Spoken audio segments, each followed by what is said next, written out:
to our audience. Welcome to our honored guest for this very special occasion, Writers on Writing. We'll be talking today about multiple genres of creative writing with two very distinguished guests. My name is Lauri Scheyer. I am Xiaoxiang Distinguished Professor at Hunan Normal University in Hunan Province in China, and also Professor Emeritus at California State University at Los Angeles. I'm going to introduce you to the two wonderful authors that I have the privilege of speaking to today. Lenard D. Moore is a poet, anthologist, mentor, fiction writer, literary organizer, essayist, book reviewer, public speaker, and photographer, as well as the author and or editor or co-editor of many books, including most recently, All the Songs We Sing, a beautiful anthology devoted to the Carolina African American Writers Collective work, published in 2020 by Blair. The Geography of Jazz, also published in 2020 by Blair. One Window's Light, and A Temple Looming.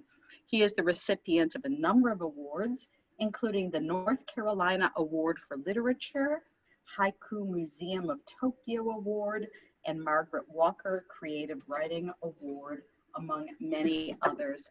I also have a volume from 1999, which was the very first time I wrote an academic essay on Lenard Moore's work. So that's how long I've been knowing him, and what a privilege it is to be able to speak to him today. Our other fascinating speaker and interviewee is board-certified rheumatologist and very prolific author Glenn Parris, who has practiced medicine in the Northeast Atlanta suburbs for more than 25 years.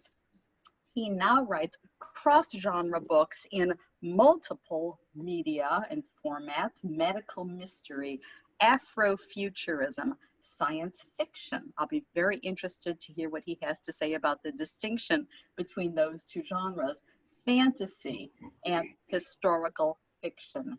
Dr. Parris' short story, The Tooth Fairies, Quest for Tear Haven, is now available in the Outland Entertainment New Fairy Stories anthology titled Where the Veil is Thin, co-edited by Alana Jolie Abbott and Cerise Rennie Murphy.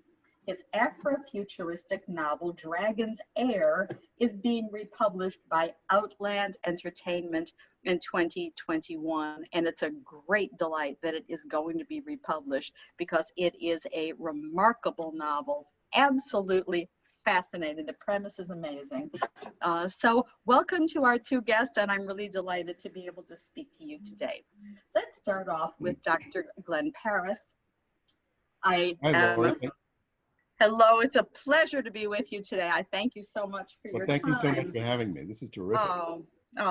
This is really very exciting. I hope this will be the first of many discussions that we'll all be able to have over time. You are such an unusual figure, Glenn, because you write in the genres, as I mentioned, of Afrofuturism, fantasy, horror, medical mystery, and historical fiction. And I have a kind of two-part question. Sure. What particular genre of fiction happens to be your favorite? And then the second part of my question is, how do these genres all work together for you? Why do you find it enlightening or interesting to work in so many different genres when other people limit themselves? Well, I think that it was something that Tess Gerritsen helped me with some years ago, finding my voice. And I think that once I found my voice, I can write in anything that I like to read. I think is really what guides me. So medical fiction suits me because I've been in medicine for 30 years. But science fiction has been my lifelong love since I was, as my grandmother used to say, knee-high to a duck. That's adorable. Thank you. So you just continue with the directions that have drawn you. Do you have a favorite? A favorite genre? Yes. Yes, science fiction, absolutely. And can you please tell our listeners why? Yeah. Well, science fiction is the realm of what if. And what if has always excited me since I was just a little kid. What if gets me to the edge of the sofa. What if keeps me up a little bit longer at night. What if is what used to get me daydreaming in the middle of class when I was in grade school. I just love what if. Thank you. And that's so much the premise of Dragon's Air, of course. So that leads us into our next question, which is, could you please give us a kind of overview, a kind of enticing taster of your novel, Dragon's Air, please? Sure. So Dragon's Air is really my favorite story that I've written. And I wanted to do something allegorical, looking at Afrofuturism. What if there were a people who looked much like me, much like us, but who were not human, but were here earlier? So the premise is that the paleontologists got it wrong. The dinosaurs didn't die out. They just left 65 million years ago. And it's the story of a climatologist by the name of Dragon that decided that after the meteor hit 65 million years ago, he would try to revitalize the Earth. So Dragon's Air is really a quest, a love story told by a ghost.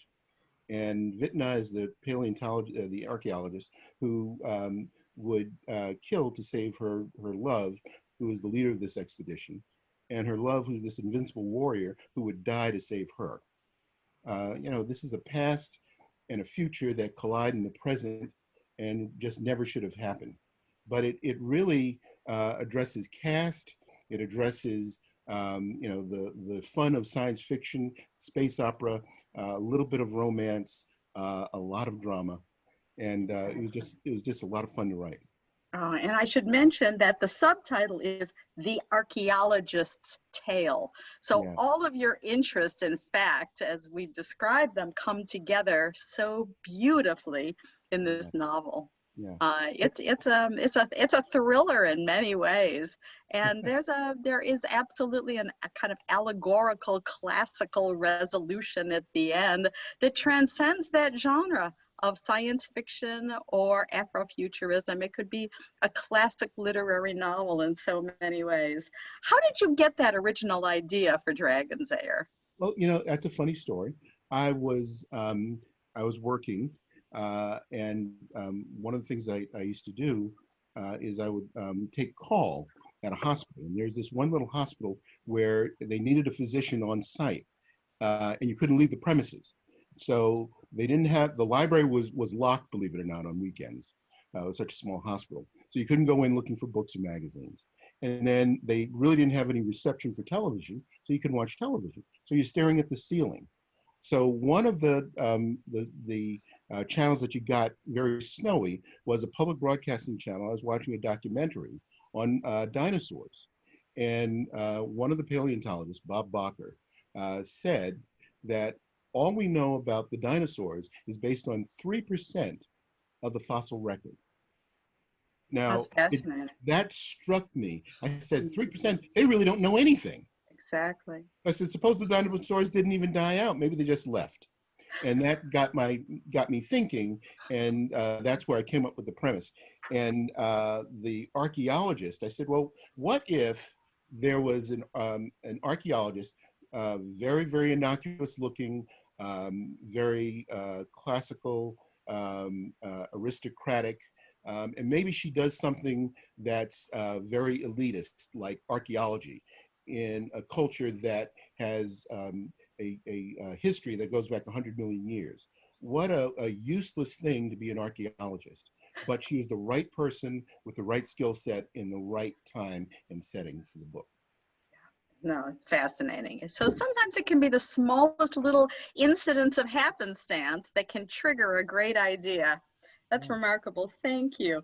And Lenard, hello and welcome. This is just so exciting to have two such gifted people give us the opportunity to be interviewed. Hello, Lauri. How are you? And of course, Glenn, I'm glad to see you. You too. Thanks. We can't all be together in the same room, but this is about as close as it gets, and it's good enough for now. Look forward to another event in person, I hope. Lenard, you have written poems. Interestingly, you're so strongly associated with haiku and traditions of nature, and yet when you look at your work, it moves across time so interestingly. It has a lot of the characteristics of science fiction and Afrofuturism. And I'm wondering if you would please read us a poem that you think might fall into that category of Afrofuturism, please. Oh, absolutely. I'm taking notes. I have about 3 poems, 3 or 4 here that I've written recently too. I've been working with Afrofuturistic work here, so we'll see what happens. So with me, it's dealing with time, the past, present, connecting to the future, and I won't say much about it. I'll just read the poem. Afrofuturistic Dream 2100. Red vehicle as shiny as glass, surfaces from the Atlantic, raises and whirls, propels, flies like a helicopter, becomes a crimson cloud, no sign emits a stark nothingness, transports itself, a galaxy searcher, probes the brilliant sky, maybe ebony pilots command the atmosphere charting craft, cruising cosmic pathways to explore another planet as clean as purified water. Maybe ebony pilots carry the funk like the mothership, no fiddling away anytime. Red vehicle as shiny as glass, mirroring what lies ahead. And so in that poem, the ending or the closing goes full circle with the opening of the poem there. Yes. And I have to ask you this. Now, you mentioned that it's a recent poem, and I know your work pretty well, and that is in some ways an interesting new and different direction than a lot of the associations that longtime readers have of your work. And I have to ask, is there anything about the particular moment in time that we are all experiencing, which means that we are, due to a pandemic, here we are on Zoom and our little squares. Do you feel that Afrofuturism is speaking to you in particular at this moment in time for any reason? Well, I think so. We all are probably having strange dreams, but for me, the pandemic, I've turned it into a home writing retreat. So I'm writing as much as possible. I'm writing these Afrofuturistic poems. Hopefully I'll read some more while we're up here. And then recently I've been writing a lot of blues poems. And I'm dealing with that form and also the pandemic. And I'm trying to bring a lot of elements into my poetry. And hopefully, I'm glad you're picking up on the new directions my work is taking, and hopefully for the better. Very much so. And also, you're talking about moving across chronological frames. The blues is a genre that reaches into the past, and Afrofuturism is a genre that reaches into the future. So if we need any kind of proof that the history of African American literature and culture have become repurposed for the present and the future, you're bringing together blues and Afrofuturism as a perfect example right there. Oh, so, thanks. And I want to do something else too. You know, I've been reading or rereading some of Octavia Butler, particularly Kendrick. And so, you know, her character, Dana, is transported back in time to the antebellum South, and can't get away from the plantation and all that stuff. So I'm hoping to do something else with my poetry too, and I'm sure Glenn knows all of that, and he's read that and working with that stuff in his work too. So hopefully you're right. I want to carry my work in new directions. And I think we've got the beginning of a good writer's workshop here too. I think that with Glenn's background and experience, with Lenard's background and experience, I can't imagine 2 writers who are better equipped to really inspire a whole new generation of writing and to share a lot. Lenard, you are very well known, of course, for haiku. And in fact, you received the Haiku Museum of Tokyo Award in 2003, 1994, 1983, across decades. Can you please share with us, how did you start writing haiku? It was something quite unusual. Now there's so much more interest among many African-American poets in eco-criticism and nature writing. But when you began, you were out there really pretty much by yourself. There were not a lot of people doing what you were doing. And I know that some students, some critics, some people said, well, this seems like an odd area of interest for an African-American in this moment in time where we've got social issues and cultural issues going on. And he's working in this tradition that comes from another culture, and it's about nature. And so what was it about haiku that spoke to you at the very beginning? Wow, that's interesting. You know, in about another month and a half, it'll be 39 years I've been writing haiku. So when January gets here to be 39 years, and it's, wow, the way that I started writing, I guess good always comes out of some kind of struggle or something. So what am I talking about? In January 1982, I had the flu, so I was in bed for a while. You know, you get bored. And so I picked up a literature book that we used at the University of Maryland overseas branch when I was stationed in Stuttgart, Germany. And so in that creative writing class, we had this particular literature book.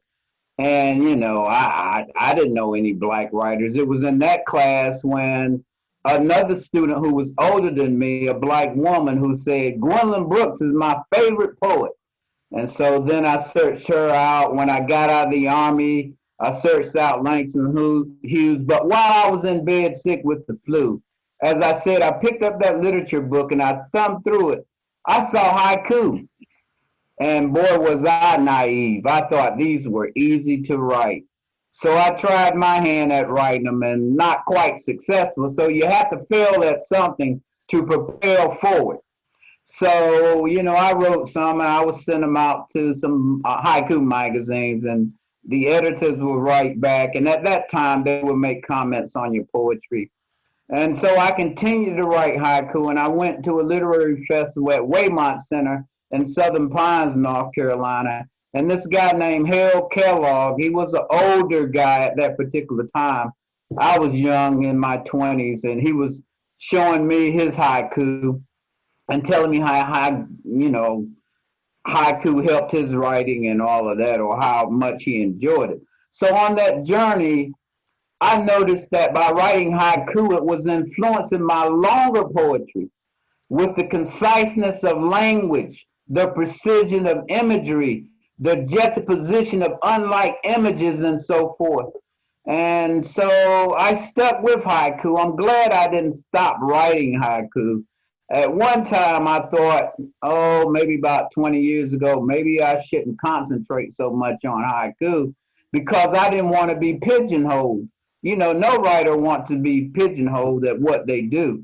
And so maybe that's the reason I write poetry in more than 30 different genres. And, you know, also known for my jazz poetry.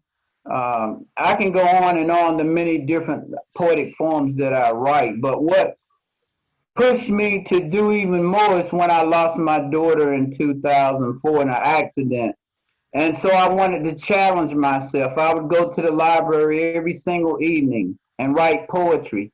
So what I wanted to do, write those poems in different forms, and a lot of them were difficult, but I wanted to take the challenge, and it worked out.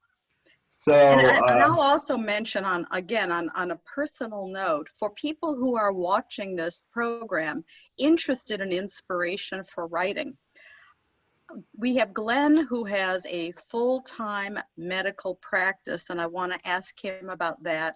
We have Lenard, who experienced as a parent the greatest tragedy that any parent could ever experience, and they have both continued to write. And I think that is an inspiring example for everyone.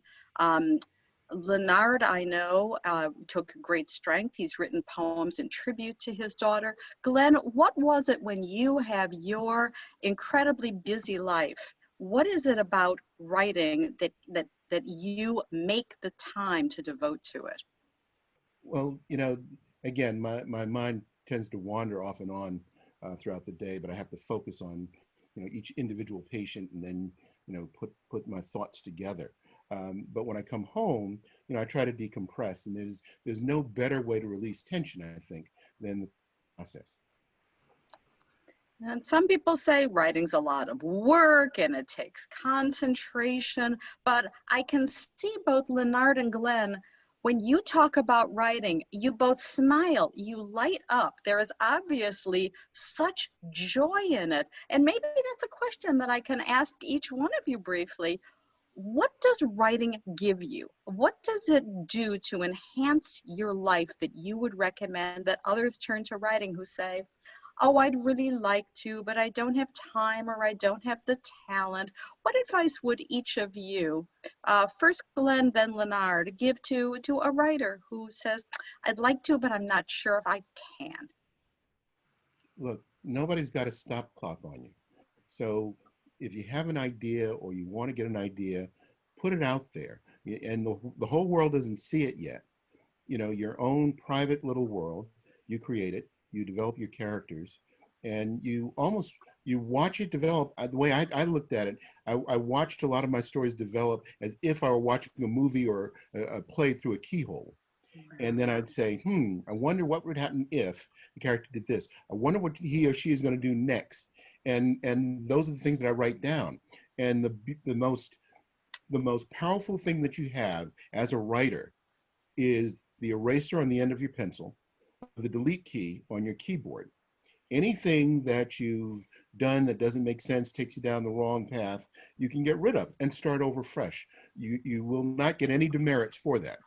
And having that kind of freedom to mold a world, whether it's a short poem or if it's a long novel or an epic novel or a series, you to a certain extent control that.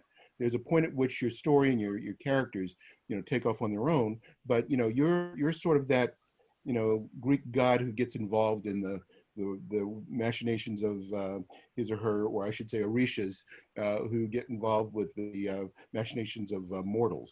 But that's kind of who you are, and it's a great place to be. And this is also where technology is really so much our friend. You're not writing with a quill pen. You don't have to worry about whether or not you can buy new parchment. It's so easy these days to be able to hit the delete key, use the eraser on the pencil, or even keep multiple versions if you're not sure which is best. So, so the future has caught up with the present for writers. What about you, Lenard? What keeps you going through everything life throws at you? Oh yeah, I keep going no matter what. And we all go through life struggles.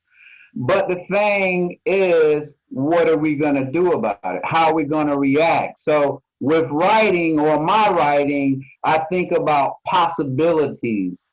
I think about healing. I think about all these things that, I think that help me. I write through, whatever I face. Because, you're right. I smile when we talk about writing because I think it's so important to me. Writing has become a way of life for me, especially haiku. It is a way of life. So I must write. There's no other way about it. And also, I have this connection with my ancestors, so I must write, must always be listening, attuned to the natural world, because that's what haiku does too. It keeps one attuned to his or her surroundings. Notice my first haiku book is titled The Open Eye. So the ears must be the same way. Always listening. In fact, in my earlier years, writing my short stories and longer fiction and all of that, I would just sit around, go to the mall, observe people. When you listen to conversation, you try to capture the way people talk so you can build your characters and so forth. So there are all kinds of techniques you can do. And then, to create names for your characters, well, we don't have this now, but once upon a time we had phone books. Phone Just book. look through the phone book, pull out a name, all kinds of different things you do Mix and match. for your work, And I was wondering actually about Dragon's Air, because Dragon's Air has such fascinating names. Glenn, we have Lenard talking about the wide variety of genres that he works in. You work in an enormous variety of genres, and there is a very poetic quality to the lyricism and the diction and the imagery of Dragon's Air. And I was wondering how you felt that poetry has informed Dragon's Air, and in fact, if there's a brief section of the novel that you would like to read to us that you think exemplifies the poetic quality of your writing. Sure. So just a little background. My main character's name is Vitna. Now, the name actually came from one of my colleagues who spoke with quite an accent, and she was telling me how much she admired Whitney. He used to pronounce the W as a V, and she kept saying Vitna, used to Vitna, and I kept hearing this. I'm thinking that'd be a cool name. So my main character is actually named after Whitney Houston in a strange way. But so I would not have seen that coming. no one ever does.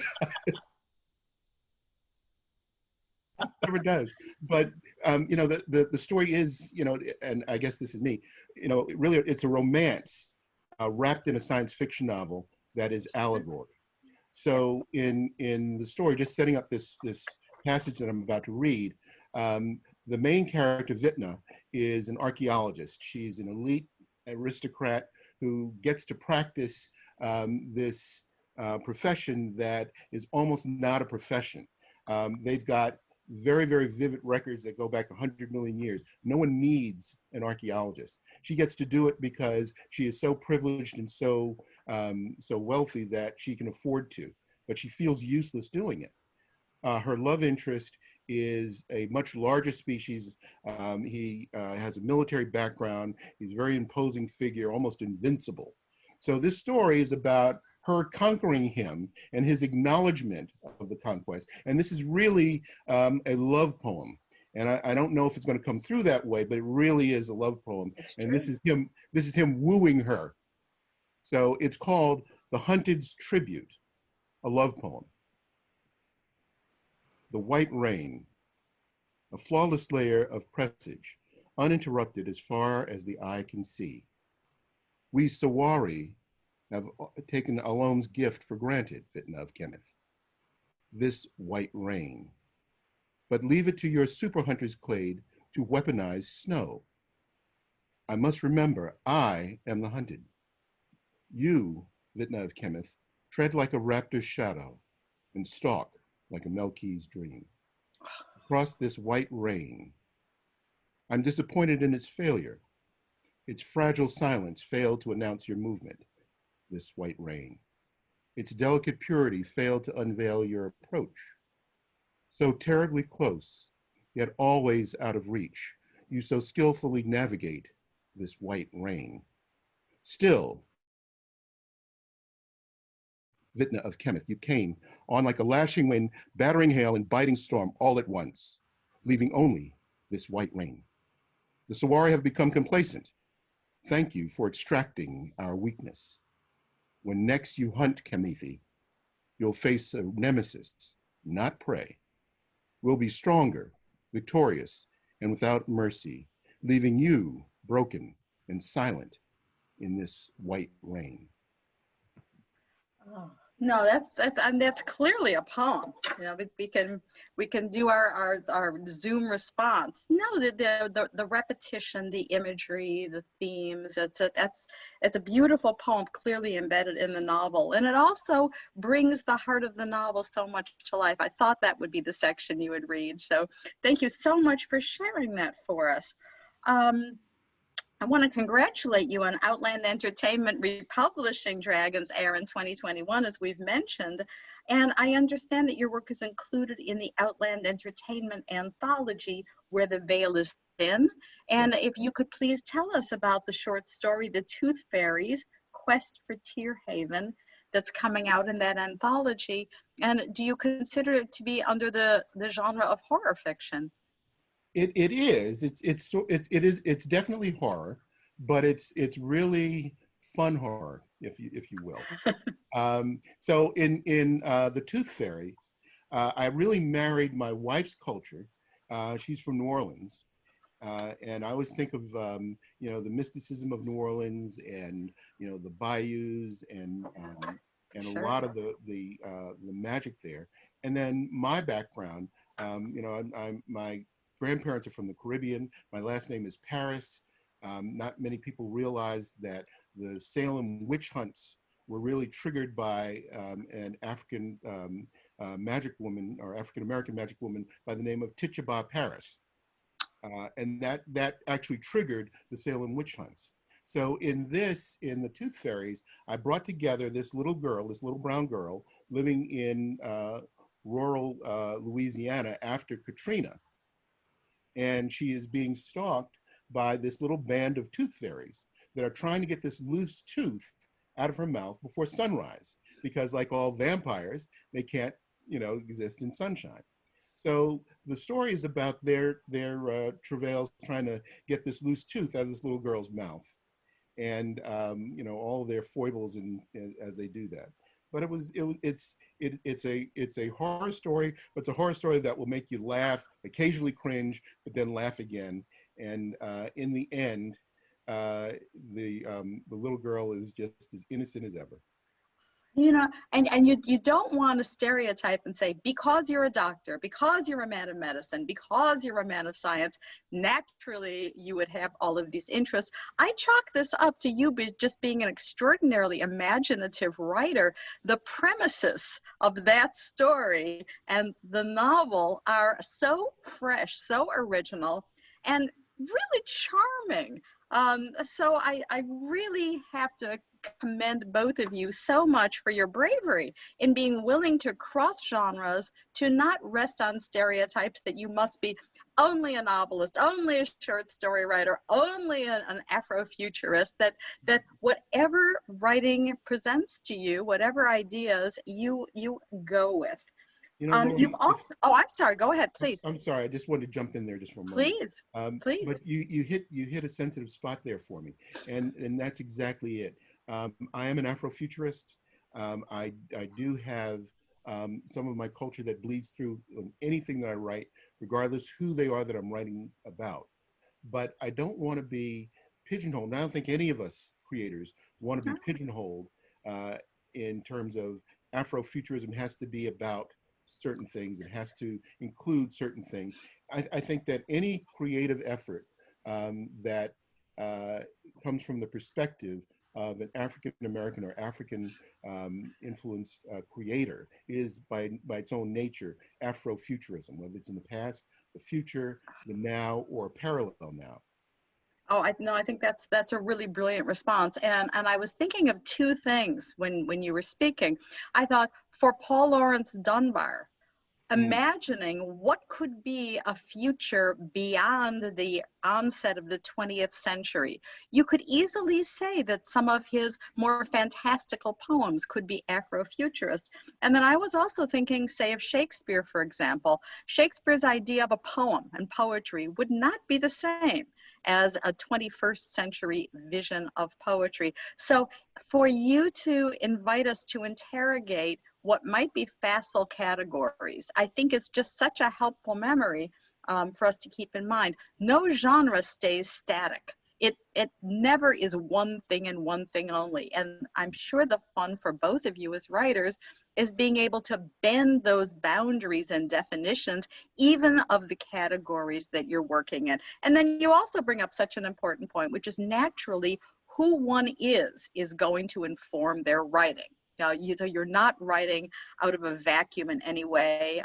You're still carrying with you elements of history and culture, and the story about Ms. Parris is really quite fascinating. Have you done genealogy? Are you related? We have not done genealogy. I don't think I'm related, although her name was Parris and she came from the island of Barbados. My ancestors are Parris's from the island of Barbados. It's only 21 by 13 miles in measure. So, yeah, the odds are, yeah, probably, but I've never done the work. I don't know. That's so interesting. I'd also love it if you could tell us a little bit about your work in the medical mystery genre with the novel, The Renaissance of Aspirin. If you could tell us a bit about that, please. Sure. So The Renaissance of Aspirin is a medical mystery about a treatment for a very common pain syndrome. In the course of the research, an African-American scientist develops a cure worth hundreds of billions of dollars. The pharmaceutical expert executive who hires her fears that she's learned a fault in the formula and threatens it before it gets approved by the FDA. But then she discovers the underlying cause of this pain that goes back in our history tens of thousands of years. And her discovery is worth even more than this $100 billion cure. So she goes on the run. She's joined and helped by a young doctor in training in the Atlanta area who himself has a lot of secrets that he doesn't know about. His origins are also from New Orleans, and he's got a background that'll blow your socks off. Wow, and in this era of all the vaccine intrigue, living in the midst of a pandemic, that is such a relevant concept. And it is, for anyone who's interested, is that novel available right now? It is. You can get that on Amazon. You can get that on Barnes and Nobles. I think Books A Million still carries it in its catalog. And there are a number of small bookshops, which I'm a big fan of, by the way. Small bookshops. Always got to patronize the small bookshops. They need our help. Hear, hear. Could not agree more. Absolutely.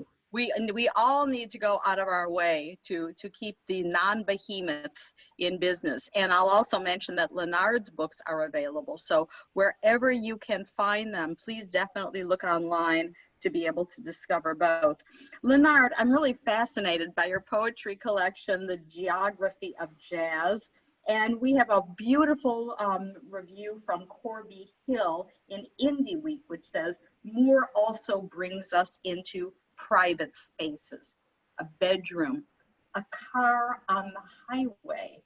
As he listens to Miles Davis' painfully gorgeous Porgy and Bess, for example, he writes needle on vinyl. It's a very long and beautiful quotation of accolades for this particular poem and the book, and your infusion of jazz into your writing.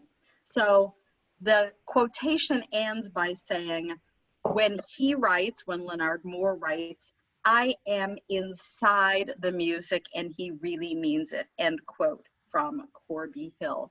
And I'm wondering if you could read that poem for us, please.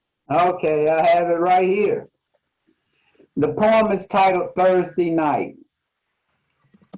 Needle on vinyl, miles in the groove, and goats hover over the warped wooden shelf.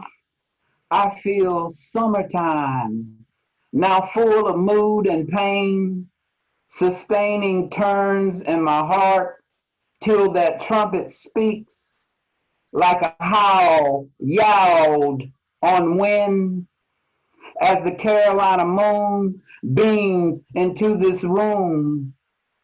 This music heats me like bad booze burns, like promises never kept. I listen all night long as ancestors keep watch, bob in and out on unsettling vibes. Wow. Yeah, exactly. That's a wow. And you know, here's a question I've never asked you. I've interviewed you a number of times. Do you listen to music while you're writing? I've done that many times. In fact, this book here, I've traveled all over the country visiting jazz clubs, setting their writing and all of that. So certainly. And then, you know, the band I used to perform my poetry with and rehearsal, while they were rehearsing, I would sit there and write. And then we would perform my poetry with them playing in rehearsal afterwards.